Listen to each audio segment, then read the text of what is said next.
আসসালামু আলাইকুম। আজ রমজানের পড়ায় দেখতে দেখতে শেষ পর্যায়ে পৌঁছে গেলাম। তাই এই রমজানে যারা রোজা রেখেছেন তাদেরকে শুভকামনা। সামনে আসতেছে আপনাদের জন্য খুশির একটা দিন, ঈদের দিন। তাই ঈদকে সামনে রেখে সবাইকে ঈদের অগ্রিম শুভেচ্ছা। আশা করি সবাই দিন ভালোই কাটবে।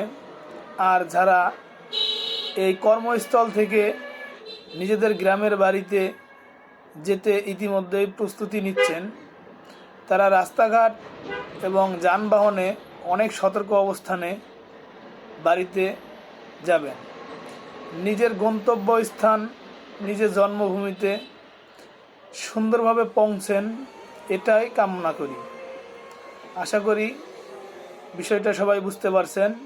খুব সতর্ক অবস্থানে থাকবেন, সতর্কভাবে আপনাদের গন্তব্যে যাবেন। আসসালামু আলাইকুম।